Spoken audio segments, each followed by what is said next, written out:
Bismillahirrahmanirrahim. Assalamualaikum warahmatullahi wabarakatuh. Untuk mitra Syabar sehat dan sedapatnya, kita kembali lagi mitra di pengajian dan maghrib ya. Bagi mitra yang ingin bertanya seputar tema kita di sore hari ini ataupun di luar tema tentang kajian Islam, boleh mitra bisa ikutan bergabung di nomor WhatsApp di 0813 kali 86 1003 ya. Dan di studio sudah ada Gus Edward Abu Bakar. Assalamualaikum Gus. Waalaikumsalam warahmatullahi wabarakatuh. Sehat kabarnya Gus ya? Alhamdulillah sehat. Alhamdulillah. Iya. Tadi kehujanan nggak Gus? Enggak, udah ngindar udah. Beda sama yang kemarin, kalau kemarin sengaja. Ayo baik, hari ini temanya apa Gus? Hari ini kita membahas kitab Mukhtarul Hadis, judulnya Keistimewaan Nabi Muhammad SAW. Iya baik, silakan. Assalamualaikum warahmatullahi wabarakatuh. Alhamdulillahirabbil alamin. Allahumma salli ala sayyidina Muhammad wa ala ali sayyidina Muhammad. Amma ba'du, rabbi israh li sadri wa yassir li amri wa hlul 'uqdatam min lisani yafqahu qawli. Shadaqallahul azim wa shadaqa rasulun nabiyul habibul karim wa nahnu ala dzalika minasyahidina wasyakirina walhamdulillahi rabbil alamin. Yang saya hormati mitra El Gangga di mana saja berada, semoga selalu mendapatkan rahmat, keberkahan dan bahagia dunia akhirat. Yang saya hormati juga ada di radio, di studio ada Ayang Mami dan Bang Jondro, mudah-mudahan berkah selamat dunia akhirat juga. Amin. Banyak duitnya. Amin. Amin. Mitra El Gangga di mana saja berada, hari ini hari Kamis malam Jumat, yang mana saya membahas kitab Mukhtarul Hadis, yaitu judulnya Keistimewaan Baginda Nabi Muhammad Sallallahu Alaihi Wasallam.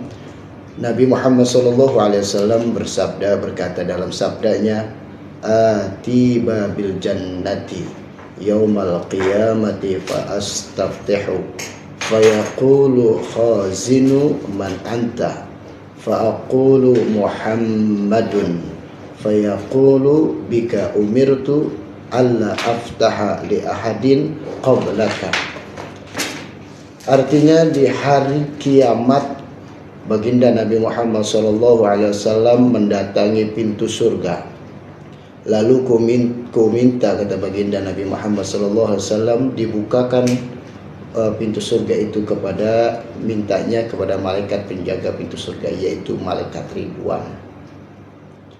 Lalu bertanya malaikat Ridwan atau penjaga pintu surga, "Siapakah engkau?" Lalu baginda Nabi Muhammad SAW menjawab, "Muhammad." Dia berkata, yaitu penjaga pintu surga, "Karena engkaulah aku diperintahkan agar tidak membuka pintu surga bagi seorang pun sebelummu." Hadis ini riwayat Imam Ahmad melalui sahabat baginda Nabi Muhammad SAW, yaitu Anas radhiyallahu anhu.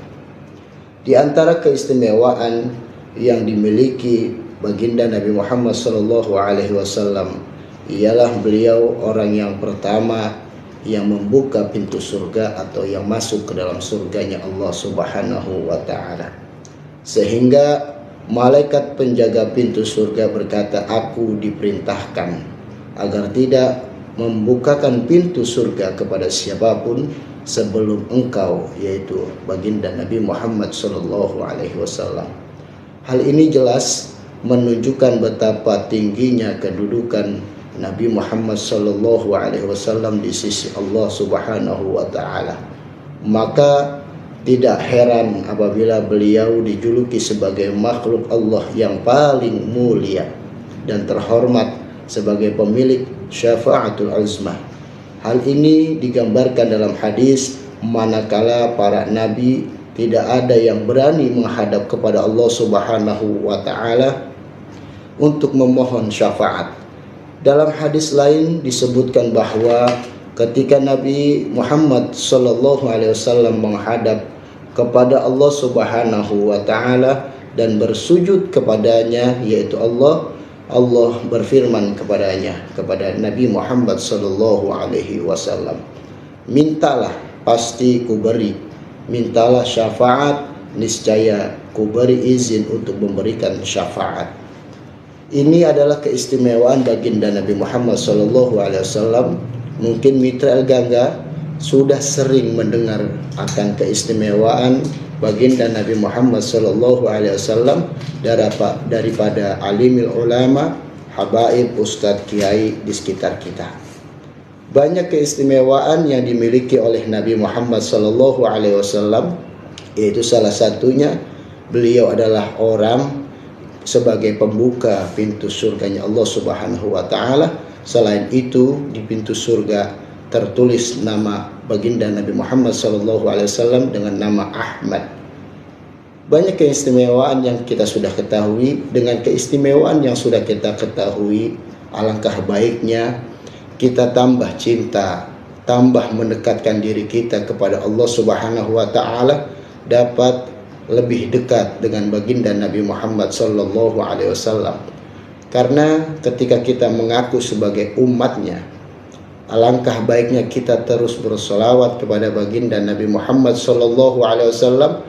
Karena jangan pernah pede, jangan kepedean kalau bahasa orang Bekasi. Kita umatnya Nabi Muhammad, lalu ditanya Nabi Muhammad kenal kita enggak? Belum tentu. Dengan cara apa kita bisa dikenal oleh baginda Nabi Muhammad SAW? Yaitu memanggil namanya dengan membaca sholawat. Orang yang sering dipanggil pasti dia akan terpanggil. Berbedanya dengan Nabi Muhammad, beliau adalah kekasihnya Allah Subhanahu wa taala. Siapa orang yang berselawat satu kali dengan Nabi Muhammad, lalu Allah membalas 10 kebaikan kepada orang yang membaca selawat tersebut. Salah satu keistimewaan membaca selawat adalah dia akan diberikan pertolongan oleh Allah Subhanahu wa taala. Salah satunya malaikat Jibril berkata, "Wahai Allah, aku akan menolong orang yang berselawat kepada Nabi Muhammad SAW minimal 10 kali.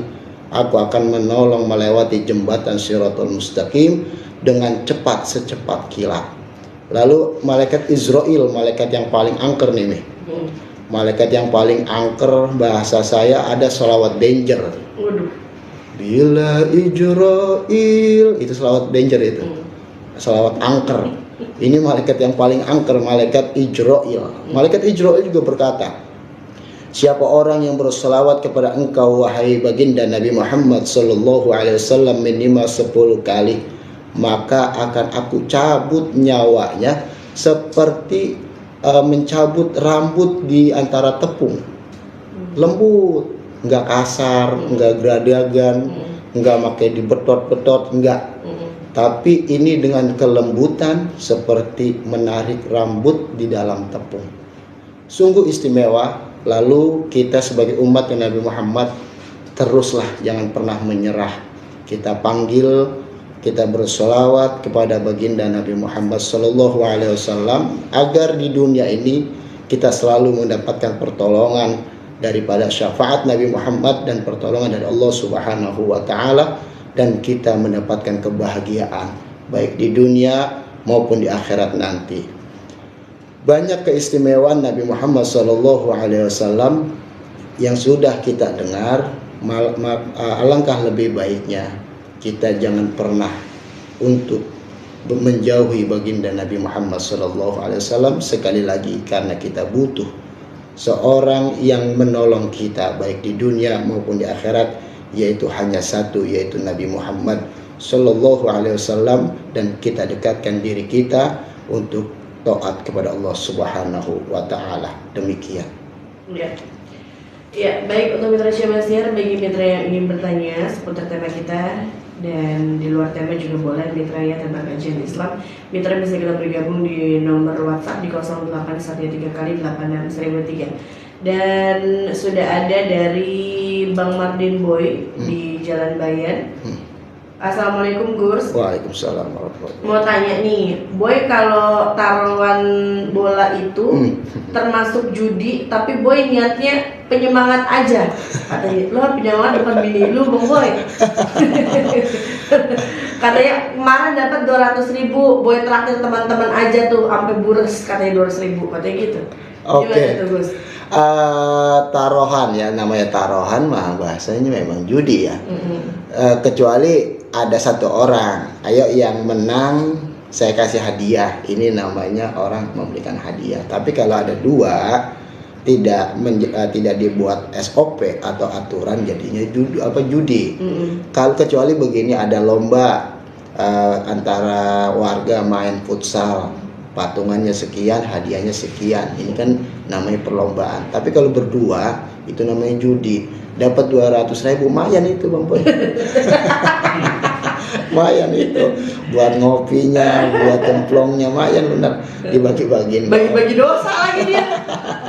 Yang ngeri gini Bang Boy, kemarin kita udah bahas sedikit tuh masalah slot dan lain sebagainya.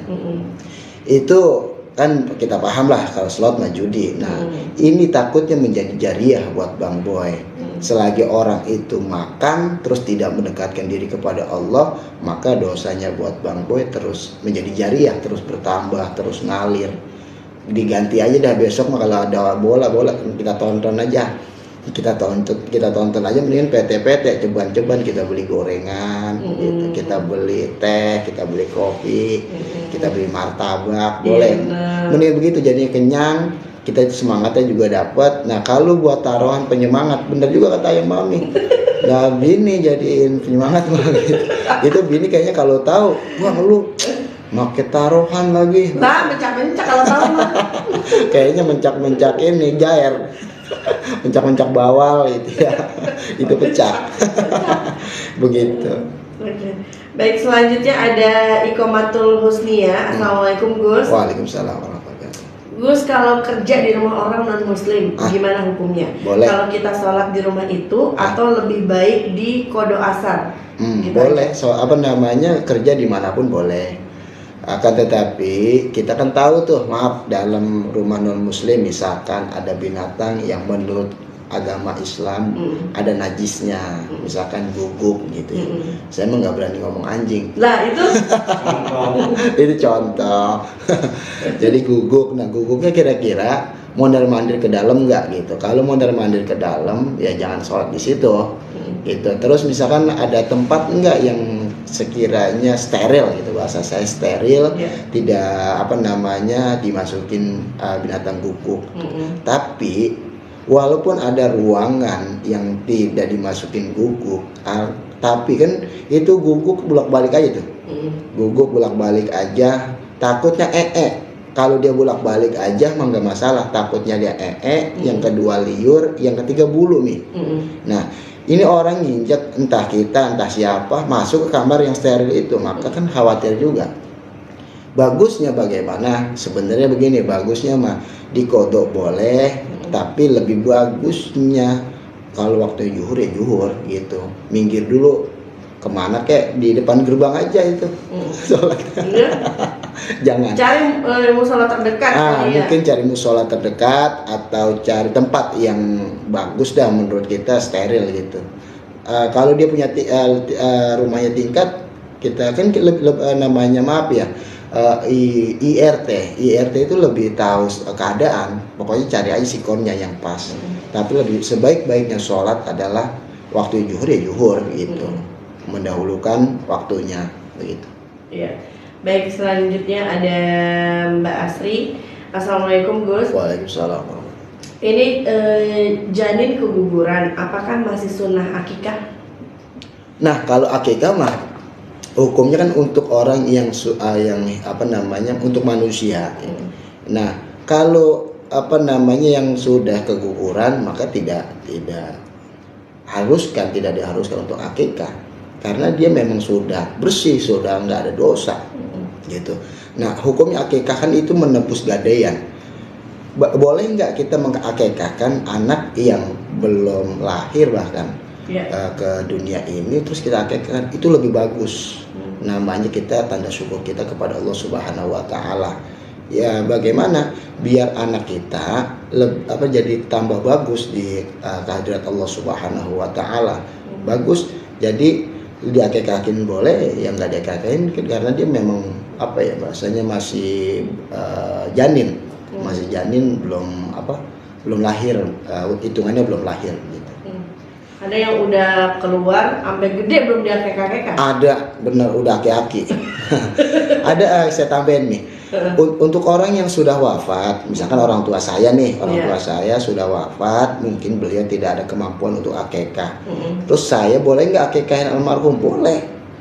Gitu. Jadi kan kalau kita mah suka ngadain haul tuh nih. Iya. Setiap tahunnya orang tua kita nih bahasa di Desember meninggal, terus kita ngadain temu tahun Desember doa bersama. Itu kan haul. Nah, itu sekalian akikah boleh. Oh gitu ya. Itu jadi tetap koridornya kita menebus. Malah anak yang nebus lebih bagus. Karena orang tua tidak sanggup, tidak mampu begitu. Anak mampu, alhamdulillah. Kalau bisa mah akikah dimampu-mampuin. Gitu. Berarti kayak misalnya saya ini belum diakikahin sama orang tua, itu nanti saya punya insya Allah ada rezeki mau akikah sendiri bisa ya? Sangat boleh nih, sangat boleh. Itu bahasanya kita nggak menyesali orang tua. Tetap kita jalanin, memang itu dasar agama kita begitu. Iya. Baik. Selanjutnya datangnya dari Bang Idoy. Assalamualaikum. Waalaikumsalam. Benarkah dilarang menikah di bulan Maulid? Terus di bulan Maulid? Saya baru dengar itu. Boleh, malah cakep banget nih. Iya. Cakep banget bahasanya gini, di bulan Maulid kita nikah. Lah bagus banget. Justru yang nggak boleh itu di bulan apa? Kalau Ramadan ya nikah ya, bukan ngeramein. Ya di bulan Ramadan boleh. Yang penting jangan pas Idul Fitri pagi-pagi aja jangan tuh. Orang pada repot ya nikah gitu. Nah, boleh ya kalau nikah mah, kecuali kalau ada pituah, kalau kata orang dulu nikah jangan di bulan Apit, apa kejepit kan begitu tuh.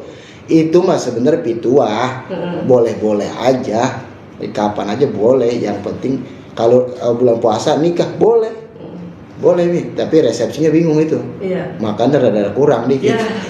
Pakai voucher kali. Kalau enggak ini pakai ojek, makanan kirim ojek gitu. Iya.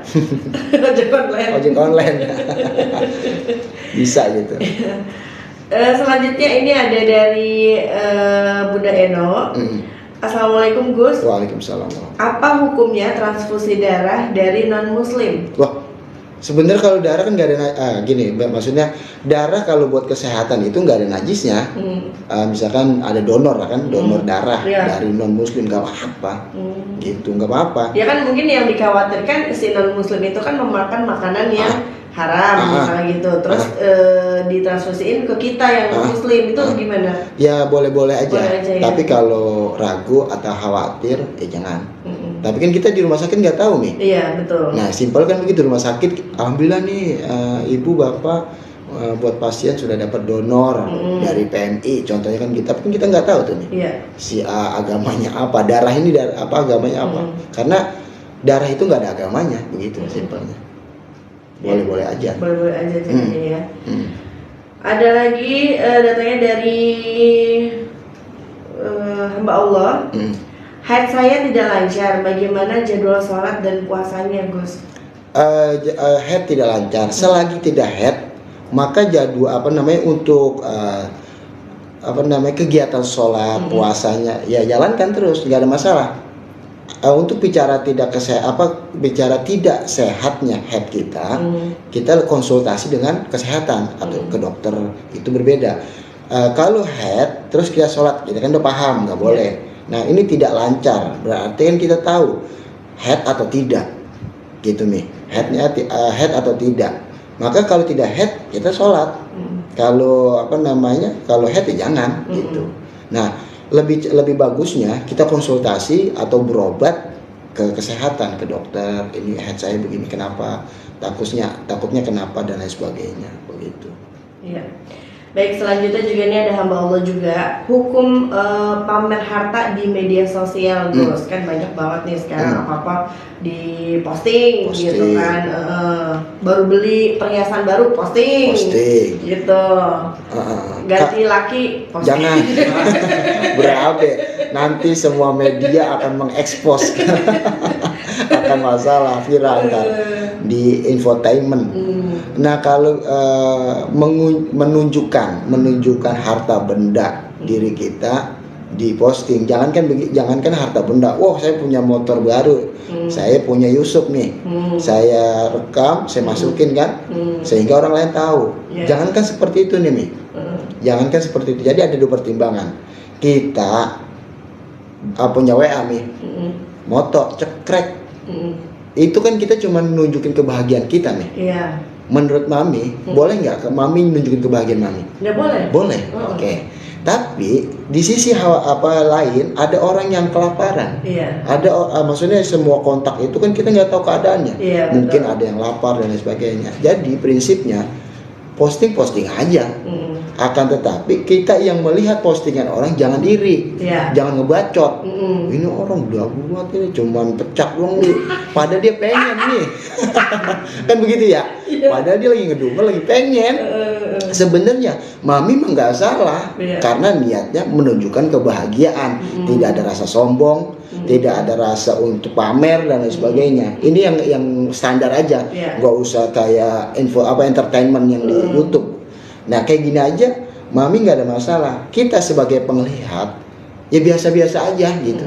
Malah kalau bisa merenungi, ya Allah saya pengen buat pecak ini yang diposting sama ayang Mami. Kan nggak mungkin saya ngomelin dia, ya Allah. Kan nggak mungkin saya iri sama dia, kan begitu nih. Berdoa aja dah. Kalau pengen bener-bener pengen komen enak itu kan begitu nih, boleh aja nih. Karena Mami udah posting, siap-siap orang komen kan begitu. Lah tapi ada juga yang sebaliknya tuh Gus, posting tapi dia mengeluh kesahkan kesusahannya dia gitu. Nah itu gimana tuh? Itu yang nggak boleh. Yang boleh itu menunjukkan kebahagiaan. Iya. Maksudnya kita nggak pura-pura bahagia gitu. Nah lebih bagus. Karena apa Mi? Kita nggak boleh nunjukin rasa prihatin kita, rasa kekurangan kita yang ada bukan ditolong, bukan dibantu oleh makhluk, tapi dilecehkan. Iya, betul. Nah, tapi kalau kita posting kebahagiaan, orang kalau positif jadi terpancing buat semangat, buat pengen kayak gitu, harus bisa kan begitu. Nah, kalau dia posting tentang keburukan, contoh, ya Allah, ngeluh banget ini. Iya. Contoh kayak orang sono, kayak orang ujung laut. Token habis nih, gas habis, beras habis, anak nangis mulu, bini bawel banget. Posting tuh kalimat itu tuh. Iya ada yang kayak gitu Gus, ada beneran, emang ada. Kayaknya bukan orang kita nih, itu orang ujung laut kayaknya. Tapi emang ada yang kayak gitu Gus. Iya benar, suka ada memang. Nah kita yang melihat doain, tapi yang posting jangan deh. Gitu. Jangan, karena apa? Khawatir tadi saya bilang, orang nolongin mah kagak, nyukurin mah iya, apalagi itu orang yang melihat kita emang gedek banget sama kita. Kan begitu. Jadi posting yang baik-baik aja. Bener juga kata Mami, walaupun pura-pura bahagia. Lebih bagus nih daripada kita kedodoran. Yang ribet Mami seorang ustaz. Kenapa? Garis bawah kan ustaz juga manusia ya. Iya. Coba nggak usah jauh-jauh ngeluh. Ya Allah, hari ini nggak makan. Terus ada yang komen, Ustadz ngeluh. Itu Ustadz, makanya Ustadz kebanyakan itu garis bawain. Ini ngambil hikmahnya, Bu, jangan di pelintir. Ustadz itu bikin status harusnya menunjukkan kebahagiaan walaupun pura-pura. Karena notabene seorang ustadz itu dia yang menasehati, maka dia yang membuktikan nasihat-nasihat itu nggak boleh bahasanya sedikit pun kurang. Walaupun seorang ustadz juga itu manusia, punya kekurangan, punya pala pusing kan begitu, punya perut lapar dan lain sebagainya. Jadi yang ribet mah seorang ustadz, seorang pejabat itu. Contoh ada anggota dewan. Ya Allah, ini sebulan saya belum ngopi, bisa tuh. Ini makan antara dua, ngundang orang biar diundang ngopi, atau memang dia bener-bener ngeluh gitu. Jadinya posting yang baik-baik aja, bener banget, saya setuju kata Mami, walaupun pura. Tapi ntar walaupun kayak gitu pura-pura bahagia, udah kita posting yang enak-enak apa gitu, wah lagi banyak duit nih, pinjam duit ah. Nah ada nih, kayak begitu. ada banyak. Ya kan? Ya padahal nggak kagak tahu. Bahasa Ustadz mah begini nih. Ya kita jawab nggak punya duit, nggak percaya deh nih. Iya. Masa Ustadz nggak punya duit, masa lu nggak punya duit, kan gitu nih. Tapi lebih bagusnya kalau ada kita kasih nih. Kalau nggak ada jawab aja dengan baik-baik. Maafin, bukannya nggak mau ngasih, tapi memang nggak ada. Sekali lagi maafin, udah. Ribet banget. Tapi habis itu memang dibacotin. Oh, gue nggak percaya bisa nih. Bikin status lagi dia malah bikin status banding. dia posting begini-begini, tapi gue minjem duit nggak ada tuh. Jadi itu mau urusan dia, biarin. Ya kan kita juga kadang serba salah mau posting kebahagiaan, kadang nanti mengundang gitu kan. Benar. Mengundang pinjaman. Kayaknya kita kayak bank ya. Ya Allah. Ya emang begitulah, susah-susah gampang jalanin hidup. Yang jelas kalau buat kita kan zaman media nih, postingnya bagus-bagus aja nih. Jangan maaf, ini khususnya buat suami atau buat istri. Posting ngomongin istri tuh, istri gue begini, tapi negatif nih. Terus seorang istri pun balikin, atau istri orang lain gitu, suami gue begini, tapi negatif. Jangan deh, bahasa kasar itu kan dapur kita nih, yang benerin kita, yang ngerapihin kita. Jangan sampai kita capek-capek ngerapihin, yang rombak sama orang. Udah bener banget, saya sekali lagi setuju banget sama Mami, pura-pura bahagia. Satu, yang kedua tutupi kekurangan, tutupi kelemahan. Walaupun kita notabene sebagai manusia, sebagai makhluk banyak akan kekurangan. Begitu nih. Betul. Ya, selanjutnya ini datangnya dari Bang Adi. Apa hukum wudhu pakai air yang terkena limbah? Terkena limbah, wudhu air yang terkena limbah ya tidak boleh dong. Kan wudhu itu air yang suci, mensucikan. Gitu, air suci yang mensucikan. Contoh kalau kali sudah kena limbah ya jangan. Nah, tapi adanya mungkin airnya cuma itu doang. Gimana tuh? Kalau airnya itu doang nggak apa-apa. Nggak apa-apa. Misalkan air nggak ada sama sekali ya, berarti ke tayamum, ataupun bahasanya debu. Nah, kalau memang airnya nggak ada lagi, udah itu doang. Enak gak enak udah telan aja udah, itu bahasanya. Kalau kita nih di kota nih banyak kali, menurut saya kalinya udah nggak bagus nih. Bahasanya kita lihat buta ya kita cium bau, nah ini udah nggak boleh. Yang kalau kita lihat bersih, bening, apalagi yang kedua kita cium gak bau berengus, nah ini boleh buat bersuci, baik mandi ataupun wudhu dan lain sebagainya begitu. Tapi kalau memang buat ibadah nggak ada lagi ya udah Bismillah. Kalau ragu tayamum gitu nih. Misalkan ada air ini doang nih butek bau, ragu nih, udah tayamum aja. Kita beranggap memang nggak ada air bersih udah gitu. Ini masih ada sambungannya Gus. Wudhu ketika anggota badan tuh ada yang diamputasi Gus.